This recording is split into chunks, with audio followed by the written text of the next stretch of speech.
नमस्कार। संख्या पद्धति की पिछली क्लास में आपने परिमेय और अपरिमेय संख्याओं की पहचान करना सीखा था। आज की इस क्लास में हम लोग इसके आगे कंटिन्यू करेंगे, जिसमें हम लोग सम और विषम संख्या क्या होती है तथा उनकी पहचान करना सीखेंगे। साथ ही साथ एक अन्य टॉपिक पूर्ववर्ती संख्या और परवर्ती संख्या क्या होती है, इनके बारे में भी सीखेंगे। तो सबसे पहले बात करते हैं कि सम संख्या क्या होती है। एक ऐसी संख्या जो 2 से भाग देने पर पूर्णतः विभाजित हो जाती है, उसे हम क्या कहते हैं? सम संख्या कहते हैं। और यदि हमारी संख्या 2 से भाग देने पर पूरा विभाजित नहीं होती है, कुछ शेषफल प्राप्त होता है, तो हम क्या कहेंगे? दी हुई संख्या एक विषम संख्या है।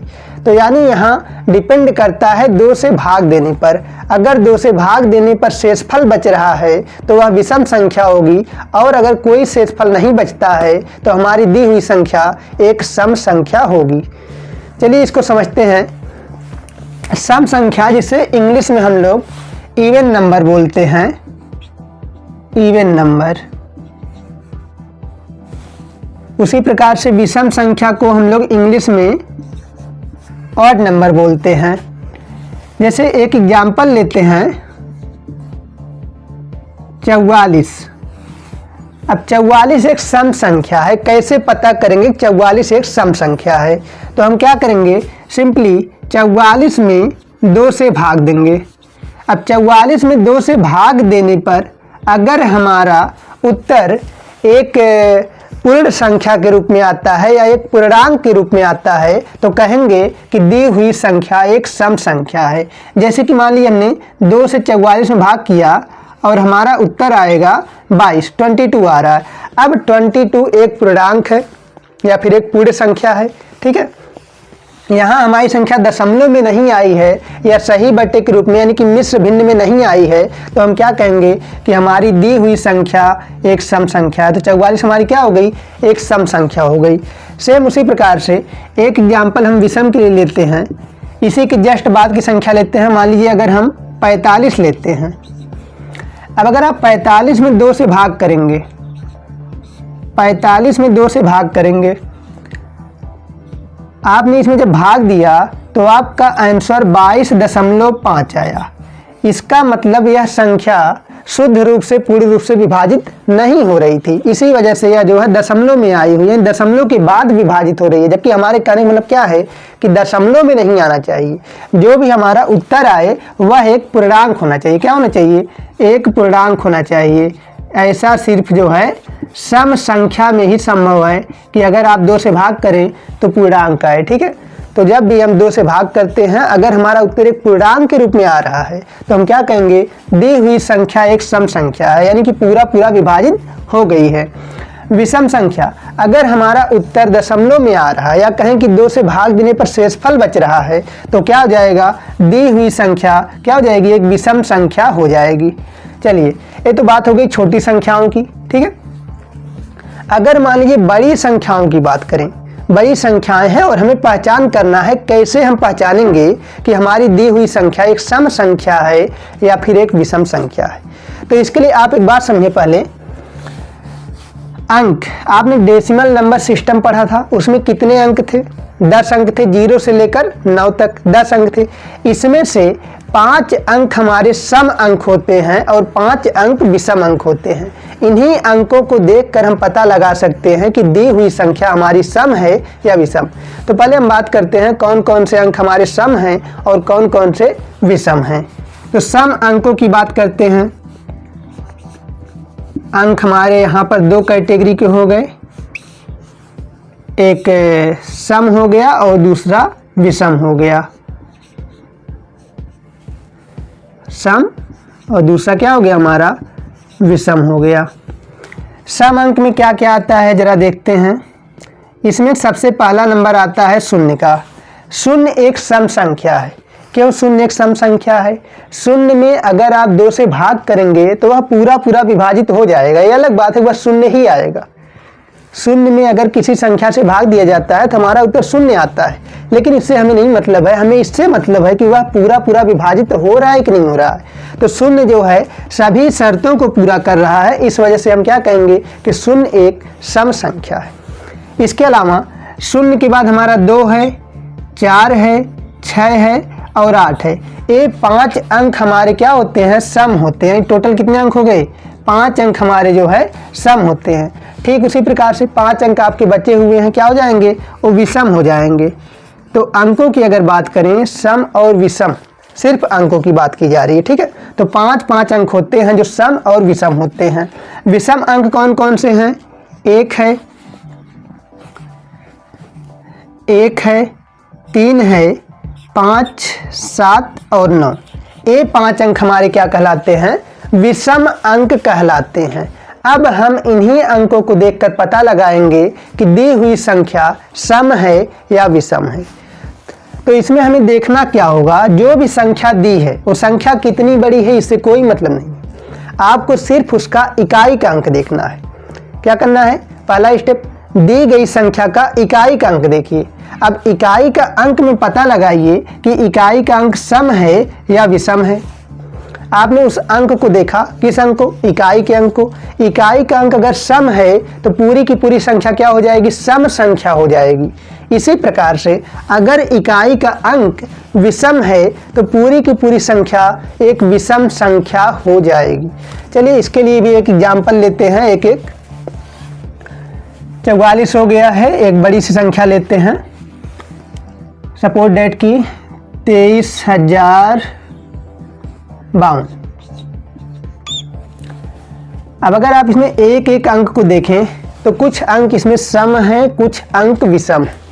जैसे कि 2 सम है, 3 विषम है, 0 सम है, 5 विषम है, फिर 2 सम है। लेकिन इससे हमें नहीं मतलब है कि दी हुई संख्या में कितने अंक सम हैं और कितने अंक विषम हैं। ये भाई अलग से अगर पूछा जाए कि मान लो 23,052 में बताओ कि कितने अंक सम है, तो यहाँ पे 2 है, 0 है, 2 है, यानी 3 अंक टोटल सम हो गए। और विषम कितने हैं, बच गया 3 और 5, ये विषम है। लेकिन हमें यहाँ पता लगाना है कि पूरी की पूरी संख्या क्या है, वो सम है या विषम है। ठीक है, तो हम क्या करेंगे, इकाई का अंक देखेंगे। हमेशा आपको क्या करना है, इकाई का अंक देखना है। आपने इकाई का अंक देखा, इकाई का अंक क्या है, 2 है। 2 कैसा अंक है, 2 एक सम अंक है।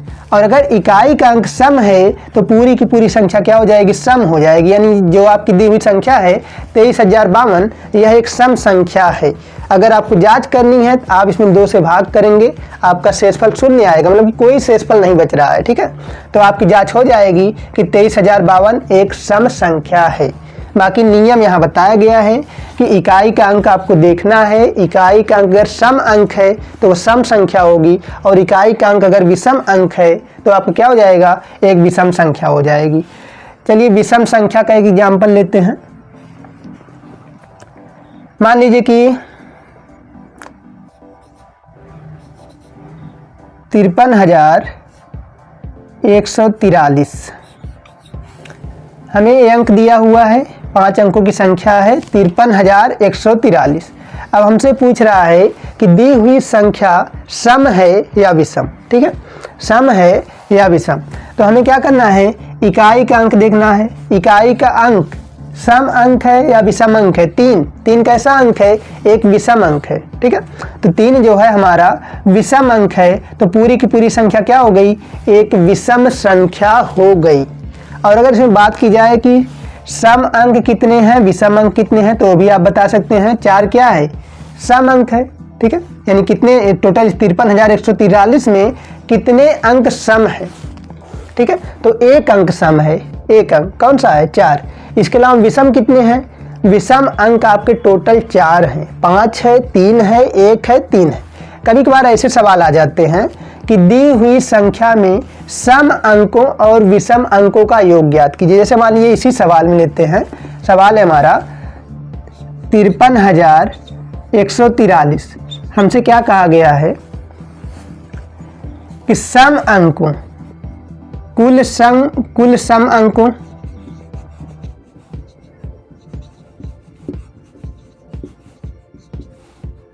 तथा विषम अंकों का योग ज्ञात कीजिए। कुछ नहीं करना है, आपको दी हुई संख्या के सारे अंकों को जोड़ना है। ठीक है, जोड़ना है तो आसान है, जोड़ने का सवाल है। तो आप क्या करना है, 5 3 8 1 9 9 4 13 13 3 16, तो आपका जो है योग आ गया 16। लेकिन अगर कभी कभार घटाना पूछ लेता है कि सम अंकों और विषम अंकों का अंतर ज्ञात कीजिए, ठीक है, अंतर ज्ञात कीजिए, तो आपके पहले विषम अंकों को जोड़ लेना है, फिर सम अंकों को जोड़ लेना है सारे के सारे, उसके बाद जो है घटा देना है। जैसे कि 5 3 8, 8 1 9, 9 3 12, ठीक है। टोटल आपके जो विषम अंक हैं उनका योग कितना है, 12 है, और सम अंक कितने हैं, 4, एक ही तो अंक है, उनका योग कितना हो जाएगा, 4।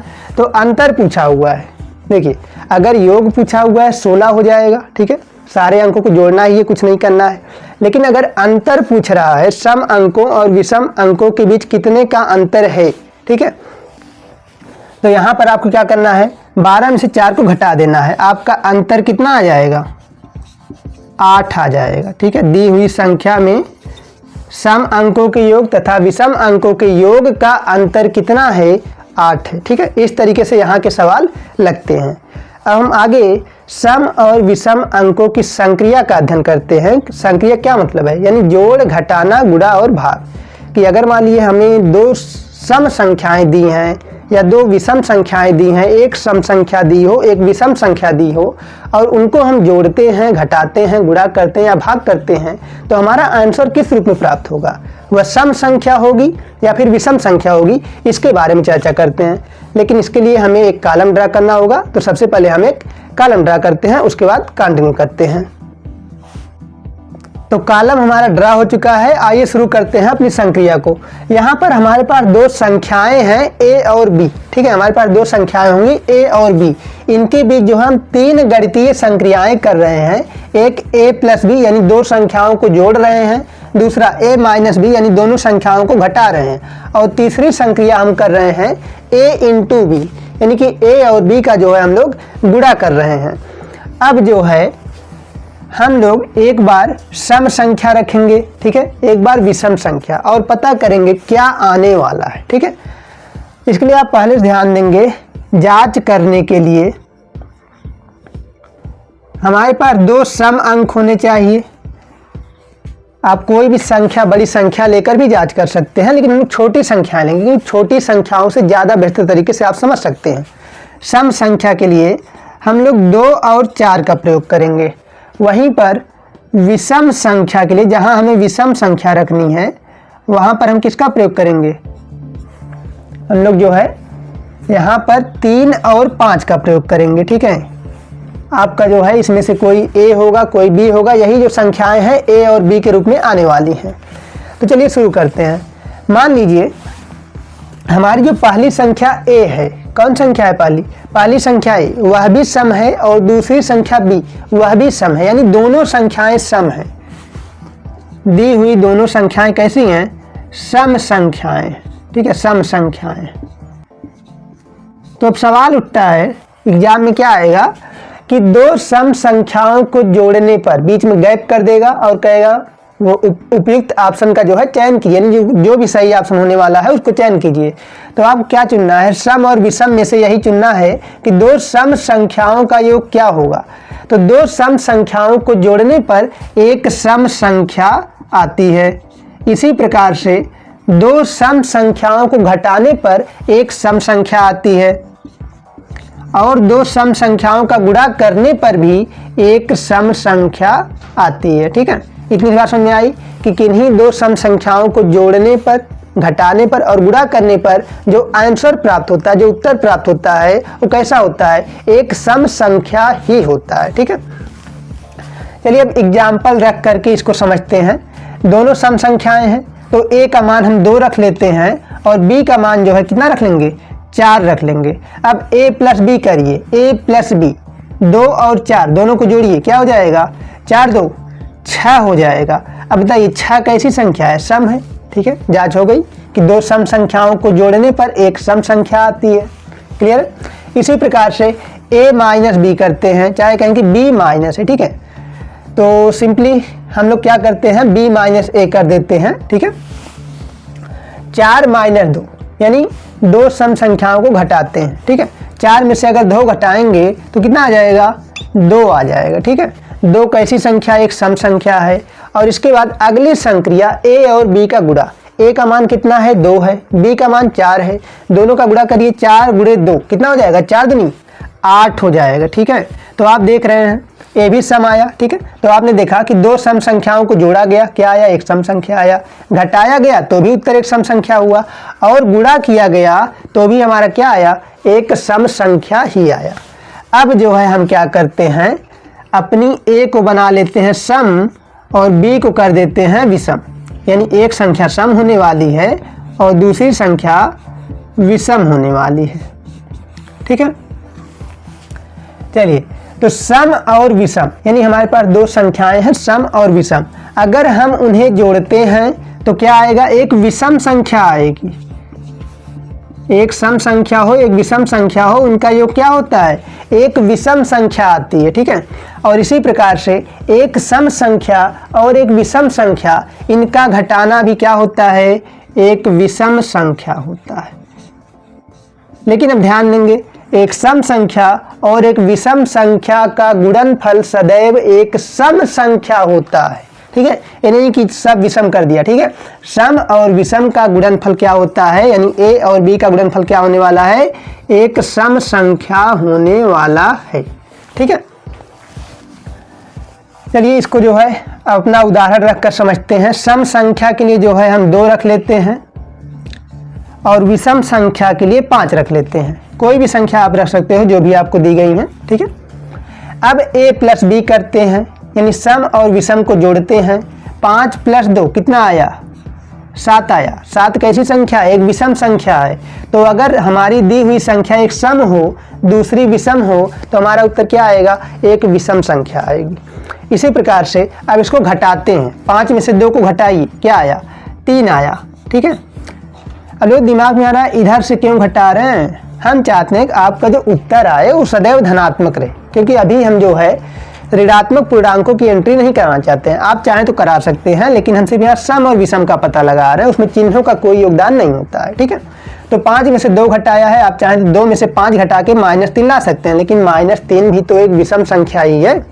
ठीक है, तो 5 में से 2 घटाया, क्या आया, 3 आया। 3 एक विषम संख्या है, यानी यहाँ हमारा प्रूव्ड हो गया कि एक सम संख्या और एक विषम संख्या का अंतर क्या होता है, एक विषम संख्या होता है। ठीक है, अगली लाइन है a इंटू बी। चलिए a इंटू बी करते हैं, 2 गुणे 5 करते हैं, 5 का गुणा 2 में होगा, क्या आएगा, 10 आएगा। यहाँ कमाल हो गया कि एक संख्या सम है एक विषम है और उत्तर हमारा सम संख्या जो है यहाँ क्या हो गई, हावी हो गई। ठीक है, अपना प्रभाव जो है दिखा गई। ठीक है, बाकी 2 जगहों पर विषम ने दिखाया, लेकिन लास्ट में जो है सम संख्या ने अपना प्रभाव दिखाया। देख रहे हैं, एक सम संख्या और एक विषम संख्या का गुणा हुआ तो आंसर क्या आया, एक सम संख्या के रूप में आया है। ठीक है, तो ये भी हमारा प्रूव्ड हो गया। अब तीसरे ऑप्शन में हम क्या करते हैं, जो तीसरा नियम है, इसके लिए दोनों संख्याएं हमारी विषम होंगी। क्या हो जाएंगी, दोनों संख्याएं हमारी विषम होंगी, दोनों संख्याएं हमारी विषम होंगी। ठीक है, अगर हम 2 विषम संख्याओं को जोड़ते हैं तो हमारा उत्तर, यदि हम 2 विषम संख्याओं को जोड़ते हैं तो हमारा उत्तर एक सम संख्या आती है। हमारा उत्तर क्या होता है, एक सम संख्या के रूप में आता है। उसी प्रकार से 2 विषम संख्याओं को घटाते हैं, 2 विषम संख्याओं को अगर घटाते हैं तो भी हमारा उत्तर एक सम संख्या होता है। लेकिन अगर 2 विषम संख्याओं का गुणा करते हैं तब जो हमारा उत्तर आता है वह एक विषम संख्या के रूप में आता है। यानी कि 2 विषम संख्याओं को हमने जोड़ा, क्या आया, सम आया, घटाया तो भी सम आया, लेकिन जब हम गुणा किए तो क्या आया, विषम ही आया। 2 विषम संख्याओं का गुणनफल क्या होता है, एक विषम संख्या होती है। ठीक है, चलिए अब इसको भी एग्जाम्पल के द्वारा प्रूव कर लेते हैं। ठीक है, संख्याएं हमारे पास रहेंगी तो इस पर विश्वास बढ़ेगा, और अगर विश्वास रहेगा तभी चीज़ें जो है समझ में आएंगी।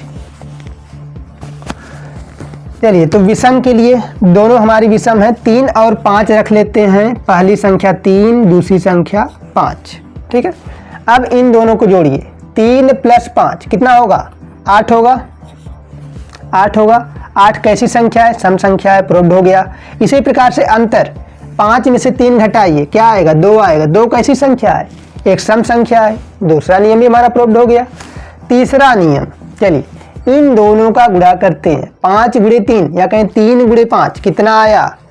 15 आया। एक ऐसी संख्या है, एक विषम संख्या है, ठीक है। तो ये पूरा आपका चार्ट था संक्रिया का। यहाँ पर एक चीज की चर्चा नहीं हो रही है। हर किसी के मन में सवाल होगा कि संक्रिया तो 4 होती हैं, मुख्य संक्रियाएं 4 हैं, जोड़, घटाना, गुणा, भाग। इसमें भाग कहीं नहीं नजर आ रहा। भाग कहीं नहीं नजर आ रहा।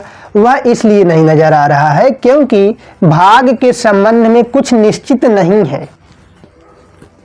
नथिंग टू कैन बी से, ठीक है। कुछ नहीं कहा जा सकता है कि अगर हम एक 2 सम संख्याओं का भाग करेंगे वो सम होगा या विषम होगा, ठीक है। जैसे एक एग्जाम्पल समझ लेते हैं। मान लीजिए 2 सम संख्याएं हैं, 4 भागे 2 किया तो यहां पर हमारा 2 आया। लेकिन अगर यहीं पर आप 12 भागे 4 करिए, दोनों संख्याएं सम है लेकिन 4 3 12, तो एक बार सम आया, एक बार विषम आया। यानी भाग के संबंध में कुछ नहीं कहा जा सकता है और इन तीनों में नहीं कहा जा सकता है, ठीक है। तो भाग के संबंध में कुछ हम कह नहीं सकते, वहां निश्चितता नहीं है, ठीक है। इस वजह से उसकी चर्चा यहाँ पर नहीं हो रही है।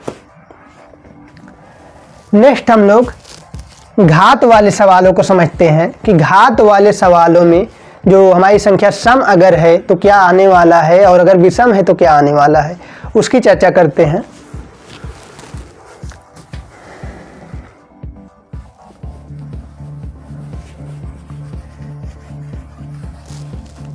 तो आपको ध्यान देना है, अगर हमारी संख्या एक इवन नंबर है और इसकी पावर n है यानी घात n है, तो यह सदैव जो आंसर इसका आएगा हल करने पर वह सदैव एक इवन नंबर के रूप में ही आएगा। यहाँ n से कोई फर्क नहीं पड़ता, n कुछ भी हो, 1 है, 2 है, 3 है, 4 है, 5 है, 8 है, इवन है, इससे कोई फर्क नहीं पड़ने वाला। आपको बस अपना बेस देखना है, आधार को देखना है। जैसे पावर के सवालों में 2 चीज़ें होती हैं, जैसे कि मानिए a की पावर n लिखा है तो यहाँ पर n को हम पावर बोलते हैं यानी घात या फिर कहें घातांक, और a को यहाँ पर जो है बेस बोला जाता है यानी हिंदी में आधार, ठीक है। तो आपको यहाँ कहाँ ध्यान देना है? केवल और केवल आधार पे ध्यान देना है।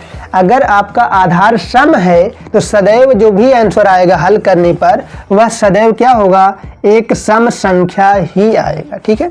इसी प्रकार से अगर आपकी संख्या एक ऑड नंबर के रूप में है, एक विषम संख्या के रूप में है और इस पर n घात है यानी कोई भी घात है, ठीक है, चाहे बड़ी से लेकर छोटी है, आप बहुत आसानी से पता लगा सकते हो कि इसका आंसर सम आएगा या विषम आएगा। इसका आंसर जो है एक विषम संख्या के रूप में आएगा। केवल और केवल आपको बेस को देखना है। बेस अगर सम है, आपको घात कभी नहीं देखनी है सम और विषम के लिए, ठीक है। आप केवल अपने आधार को देखना है। आधार अगर एक सम संख्या है तो आपका उत्तर एक सम संख्या आएगा, और अगर आधार एक विषम संख्या है तो आपका उत्तर सदैव एक विषम संख्या ही आएगा, ठीक है। तो यह आपकी गणितीय संक्रियाएं थी। ये बहुत बड़ी चीज़ है, इसको कई बार जो है आप ड्रा करके अच्छे से समझेंगे। जैसे कि इसमें a plus B, a minus B, a into B, 3 संक्रियाएं थी, लेकिन कितने के लिए थी? कितने टाइप्स के लिए? 3 तरीके के लिए थी, ठीक है। 3 संक्रियाएं और 3 तरह के सवालों के लिए, यानी टोटल आपने इस चार्ट में कितनी संक्रियाएं पढ़ना है? 9 संक्रियाएं पढ़ा हुआ है विद एग्जाम्पल के साथ, ठीक है। तो इसको अच्छे से समझेंगे। इसमें से ज़्यादा कोई खास क्वेश्चन आता नहीं है, लेकिन एक क्वेश्चन जो आता है वो सत्य और असत्य कथन की पहचान करने को आता है। तो इस चार्ट से जो है यही सत्य और असत्य कथन का क्वेश्चन बनने वाला है। जैसे क्या कहेगा कि असत्य कथन को पहचानिए, तो वहाँ दे देगा किन्हीं 2 सम संख्याओं का, किन्हीं 2 सम संख्याओं का जोड़ एक सम संख्या होता है, सत्य कथन है। किन्हीं 2 सम संख्याओं का घटाना एक सम संख्या, ये भी सत्य है। किन्हीं 2 सम संख्याओं का गुणा एक सम संख्या होता है, तीसरा कथन भी आपका सत्य हो गया। चौथा क्या होने वाला है? कहीं भी उसको गड़बड़ कर सकते हैं, जैसे कि यहाँ है किन्हीं 2 विषम संख्याओं का गुणनफल क्या है, आप देख रहे हैं, लेकिन उन्होंने कह दिया सम संख्या है। किन्हीं दो विषम संख्याओं का गुणनफल एक सम संख्या के रूप में आता है, यह कथन आपका असत्य था। अगर आप इसको अच्छे से समझेंगे नहीं, डेफिनेटली आपका ये क्वेश्चन गलत होने वाला है। आसान सी चीज़ नहीं है, इसको ड्रा करके जो है समझना पड़ेगा, ठीक है। यहाँ से यही सत्य और असत्य के सवाल आते हैं। यहाँ से सवाल आता है, इसमें जो है एग्जामिनर्स का जो माइंड होता है बस आपको यही परखता है कि आप जो है इस चीज़ को जानते हैं नहीं। जो भी स्टूडेंट इसको पढ़ा हुआ है वह क्वेश्चन कर ले जाएगा, और जो नहीं किया है उसे नहीं बनने वाला है, एकदम नहीं बनने वाला है। वह जो है एन के चक्कर में पड़ जाएगा कि घातांक लगी है, घात को देखेगा, उसके हिसाब से अपना बताएगा सम आएगा या विषम, ठीक है।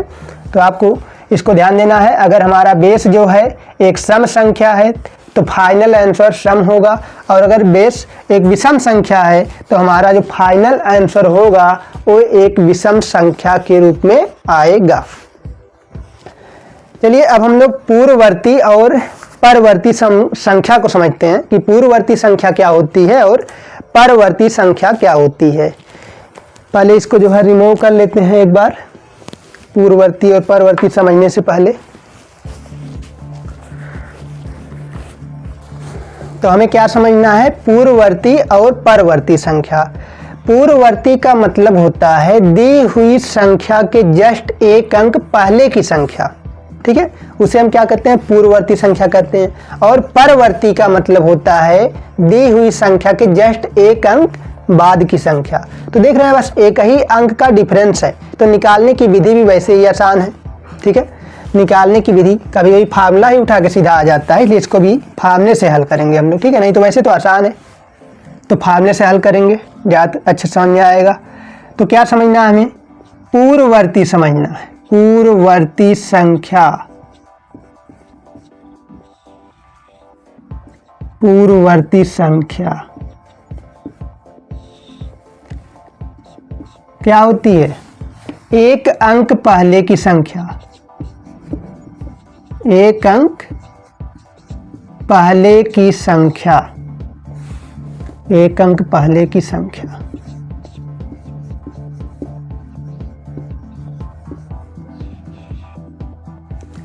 एक अंक पहले की संख्या, तो मान लीजिए कि अगर हमें एक संख्या देती है, मान लीजिए कि यक्स देता है, थोड़ा सा अलजेब्रिक एक्सप्रेशन में चलते हैं, बीजगणितीय में, ठीक है, डरना नहीं है, बीजगणित में एकदम से नहीं जा रहे हैं। एक संख्या है हमारी यक्स, और कहता है यक्स की पूर्ववर्ती संख्या बताइए।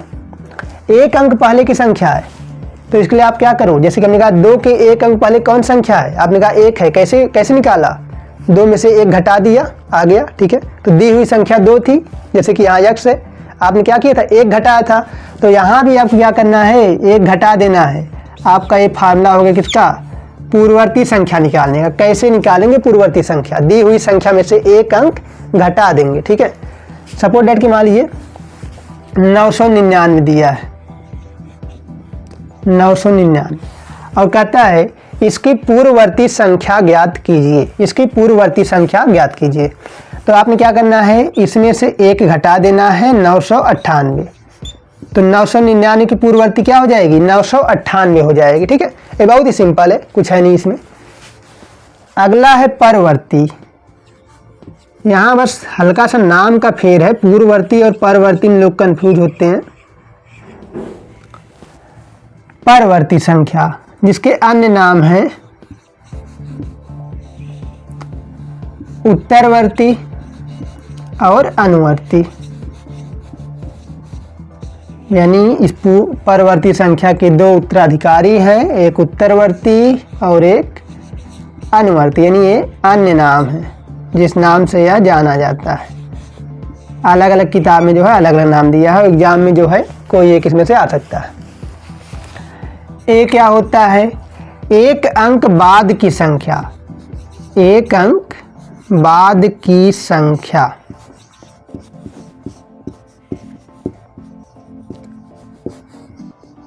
दी हुई संख्या के एक अंक बाद की संख्या। अब जैसे कह रहा है एक अंक बाद की, अभी हमने 2 का उदाहरण लिया था, ठीक है। तो 2 के बाद कौन सी संख्या आती है, 2 के बाद 3 आती है। 3 कैसे आया, 2 में 1 जोड़ लिया, आसानी से 3 आ गया। यानी आपको क्या करना है, अगर हमारी दी हुई संख्या यक्स है और पूछ रहा है परवर्ती संख्या बताइए, अनुवर्ती संख्या बताइए, उत्तरवर्ती संख्या बताइए। इन सब के लिए आपको क्या करना है, दी हुई संख्या में +1 करना है, +1 करना है। ठीक है, इससे आपका जो है ज्ञात हो जाएगा। जैसे 999 यहाँ एग्जाम्पल में था, 999 हमने कहा 999 का परवर्ती बताओ या उत्तरवर्ती अनुवर्ती। आपने क्या करना है, 1 प्लस कर देना है, आपका आ जाएगा 1000। ठीक है, अब यहाँ एक सवाल बनता है, जैसे कि आप यहाँ 999 को दोनों जगह लिया है, पूर्ववर्ती में भी 999, अनुवर्ती के लिए भी 999। अब हमने अगर कह दिया कि 999 के पूर्ववर्ती और अनुवर्ती के बीच कितना डिफरेंस है, कितने का अंतर है। ठीक है, 999 की पूर्ववर्ती संख्या और उसके अनुवर्ती संख्या के बीच कितने का डिफरेंस है। भाई निकाल के तो रखे ही हैं, परवर्ती भी निकाला हुआ है, पूर्ववर्ती भी निकाला है, डिफरेंस दिख रहा है, डिफरेंस जो है दिख रहा है हमारा, कितने का डिफरेंस है।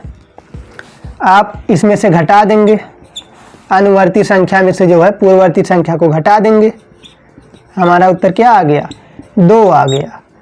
ये बहुत छोटे छोटे सवाल हैं, लेकिन लोग अक्सर इस पर ध्यान नहीं देते हैं और एग्जाम में यही उन्हें कठिन लगते हैं।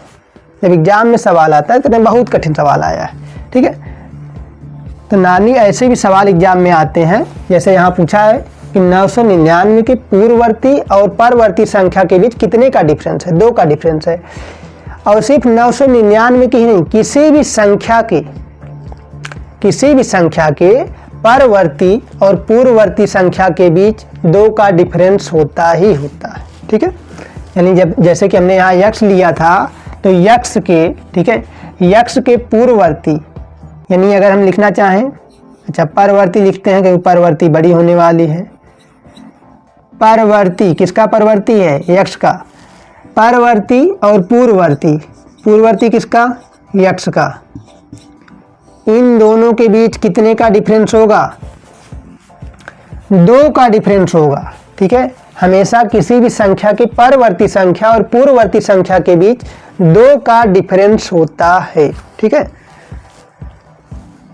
तो चलिए अब हम इस पर कुछ क्वेश्चन हल कर लेते हैं, क्योंकि क्वेश्चन करना बहुत जरूरी है। क्वेश्चन करने से जो है अवधारणाएं ज़्यादा क्लियर होती हैं।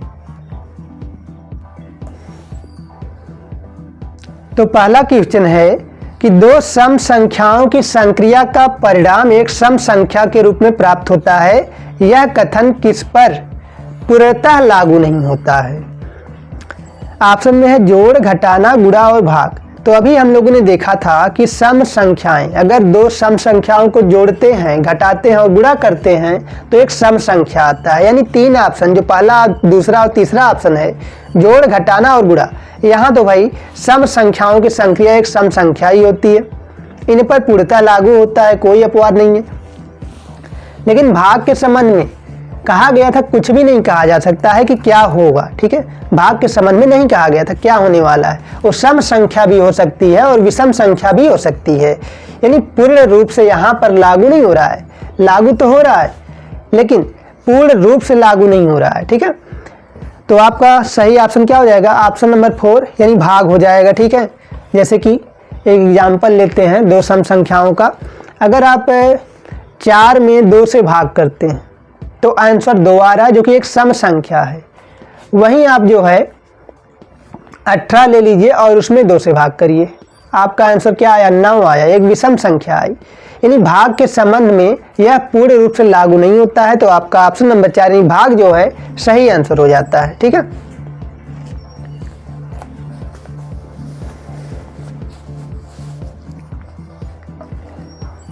नेक्स्ट क्वेश्चन है असत्य कथन की पहचान कीजिए। तो पहले ऑप्शन में कह रहे हैं कि 2 सम संख्याओं का योग एक सम संख्या होता है। 2 सम संख्याओं का योग एक सम संख्या होता है, सत्य कथन है, इसमें कोई दिक्कत नहीं है। 2 विषम संख्याओं का योग एक सम संख्या होती है, यह भी आपका सही है। जैसे 3 + 9 करते हैं 12 आता है, एक सम संख्या आता है। तो 2 विषम संख्याओं का योग एक सम संख्या होती है, इसमें भी कोई समस्या नहीं है, एक कथन आपका सत्य है। नेक्स्ट है एक सम तथा एक विषम संख्या का गुणा एक विषम संख्या होता है। जैसे कि आप कल्पना कीजिए एक सम संख्या 2 कल्पना कर लीजिए और एक विषम संख्या 3, इनका गुणा कीजिए, क्या आएगा 3 दूनी 6 या 6 कैसी है, सम है। ठीक है, तो कल्पना करके जो है सही करना ज़्यादा आसान है। आप कल्पना करेंगे आपका माइंड जो है ज़्यादा अच्छे से वर्क करेगा। तो आप देख रहे हैं एक सम संख्या और एक विषम संख्या, 2 यहाँ सम है जबकि 3 क्या है, विषम है। दोनों का गुणा किया एक सम संख्या है, जबकि कथन में क्या कहा है, एक सम तथा एक विषम संख्या का गुणा एक विषम संख्या होता है। यानी असत्य कथन हमें मिल चुका है, उसे सम होना चाहिए था लेकिन उन्होंने कहा है कि विषम होता है। इस आधार पर क्या हो गया, हमारा ऑप्शन नंबर सी जो है यहाँ पर सही आंसर होता है, मतलब कि यही हमारा असत्य कथन है। ऑप्शन नंबर डी पर था कि एक सम तथा एक विषम संख्या का गुणा एक सम संख्या होता है, वही तो ही प्रूव किए हैं। 2 गुणे 3 2 3 6, एक सम संख्या एक विषम संख्या, दोनों का गुणा क्या होगा, एक सम संख्या होगी। नेक्स्ट क्वेश्चन है कि सत्य कथन की पहचान कीजिए। इस बार जो है हमें सत्य कथन पहचानने हैं, यानी 3 कथन यहाँ सत्य होने वाले हैं, सॉरी एक कथन सत्य होने वाला है और 3 कथन जो है असत्य होने वाले हैं। तो देखते हैं कौन कौन से कथन सत्य हैं। यहाँ कहा गया है सम संख्या का वर्ग एक सम संख्या होता है।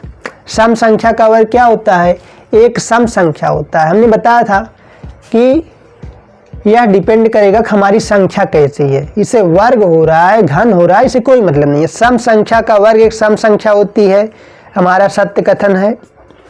नेक्स्ट पर है सम संख्या का घन एक सम संख्या होती है, ये भी कथन सत्य है। इसका मतलब यहाँ एक से अधिक ऑप्शन सही होने वाले हैं। सम संख्या का घन एक सम संख्या होती है, दूसरा ऑप्शन भी आपका सही हो गया, पहला भी सही था दूसरा भी सही था। यानी अब हमें कॉमन ऑप्शन पे जाना है। जब भी ऐसा मिले तो आप ढूंढिए कि कौन सा इसमें कॉमन ऑप्शन है। तो ऑप्शन नंबर सी पे क्या लिखा हुआ है, ए एंड बी दोनों, यानी दोनों कथन सत्य हैं। पहला कथन भी सत्य है और दूसरा कथन भी सत्य है, यानी ऑप्शन नंबर सी हमारा जो है सही हो जाता है। एक बार ऑप्शन नंबर डी पर भी नजर डाल लेते हैं।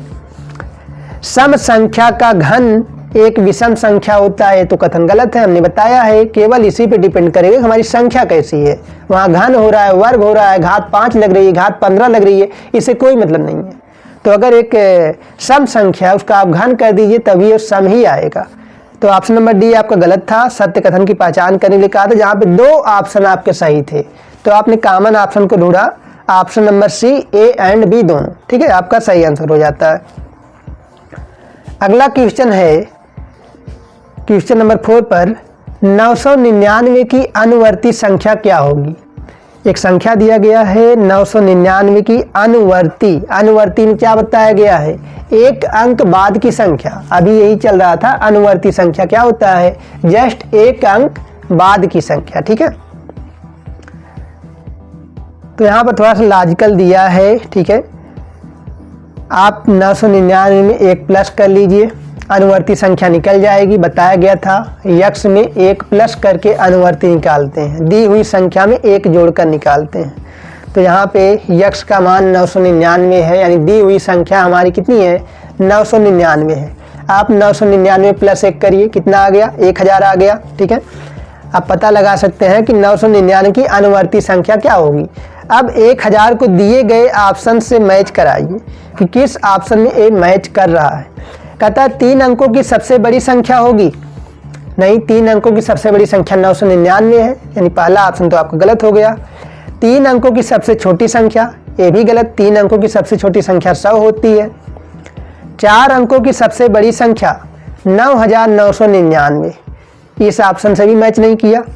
ऑप्शन नंबर डी देखते हैं, इसे तो मैच करना ही करना है, 4 ही ऑप्शन है। 4 अंकों की सबसे छोटी संख्या, आपका आंसर क्या आया था, 999 प्लस 1, 1000। ठीक है, 1000। तो आपने देखा कि 999 हमने 1 जोड़ा, 1000 आया है, और 1000 क्या है, 4 अंकों की सबसे छोटी संख्या है। यानी हमने 999 जो कि 3 अंकों की सबसे बड़ी संख्या थी, 3 अंकों की सबसे बड़ी संख्या में प्लस 1 किया तो हमें क्या प्राप्त हुई, 4 अंकों की सबसे छोटी संख्या प्राप्त हुई। यही यहाँ पर लॉजिक था कि 999 की अनुवर्ती क्या होगी। तो सीधा उन्होंने 1000 नहीं दिया है, पूछ लिया है भाई 1000 क्या है। 1000 4 अंकों की सबसे छोटी संख्या है। तो आज का लेक्चर यही समाप्त होता है। मिलते हैं नेक्स्ट क्लास में, जिसमें हम लोग भाज्य और अभाज्य संख्याओं पर चर्चा करेंगे कि भाज्य संख्याएं क्या होती हैं, अभाज्य संख्याएं क्या होती हैं, जिसमें हम लोग अभाज्य संख्याओं को पहचानना भी सीखेंगे कि कैसे पहचाना जाए कि कोई विशेष संख्या वह अभाज्य है या नहीं। मिलते हैं नेक्स्ट वीडियो में।